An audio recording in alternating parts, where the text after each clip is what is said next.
So, welcome back.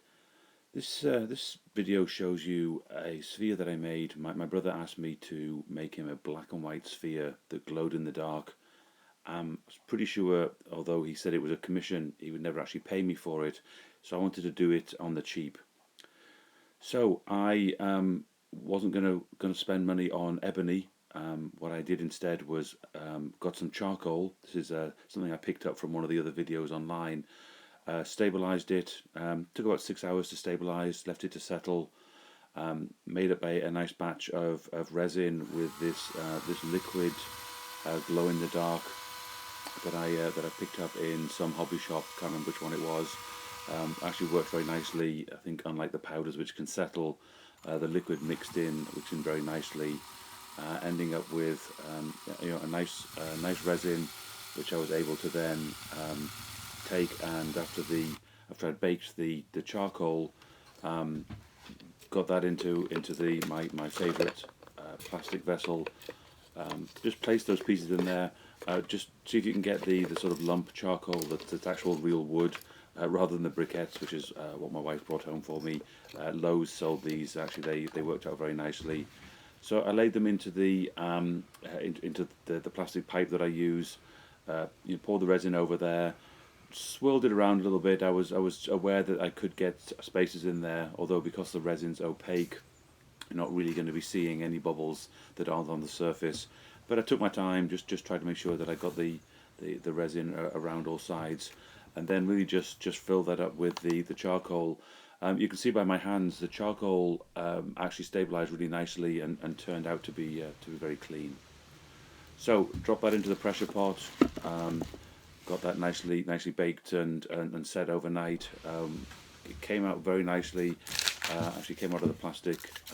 Big fan of this. That's that plastic sort of semi-rigid pipe that I get from Home Depot. It's about a 4-inch diameter. Works really nicely for this.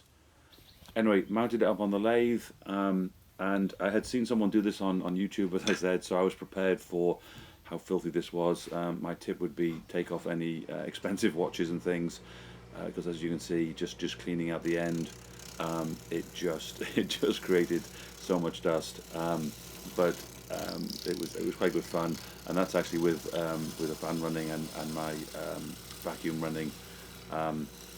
But actually cut really nicely. I used the negative rake carbide pieces, and really did just cut up nicely. So you can see it really did create quite a mess. I'll post another video at some point showing how I rough turn spheres using a template that I create.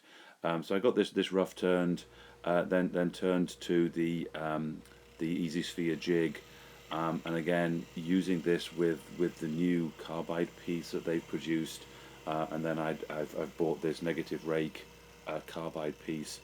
And you can see, although I need to move my dust collector there, but you can see it really does, it just comes off in ribbons. So it did cut really nicely. The charcoal stabilized. I couldn't, I mean, I went to a pretty high grit actually. I think I went all the way up to 3000 grit. Couldn't quite get a smooth finish on the charcoal, because the charcoal wood itself was pretty sort of just pretty rough. I guess it's not exactly #1 timber. Anyway, then took it off, put it into the vacuum chuck.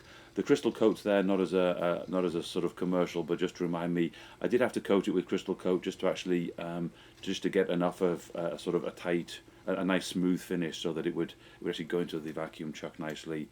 Anyway, just cleaned that off nicely. As I say, I then actually then sanded all the way up to, say, I think 3000. I wet sanded for a few reasons. First of all, just to keep the dust down, because of of all the dust. But actually, I'm now a complete convert to this. It was just so much easier, so much cleaner, and I actually think I really did get a much better finish much more quickly. Also, and I'm not sure if you can see it in the video, I use a cable tie to actually pull the lever on the variable speed of the lathe down to make it run as slowly as I possibly can. Anyway, came out really nicely. actually it doesn't glow in the dark quite as well as I wanted. These photographs that you're seeing now, I took using a black light, a UV light. But my brother was happy with it. I think it came out. It was neat. Didn't cost that much to make. Hope you enjoyed the video. Leave me questions.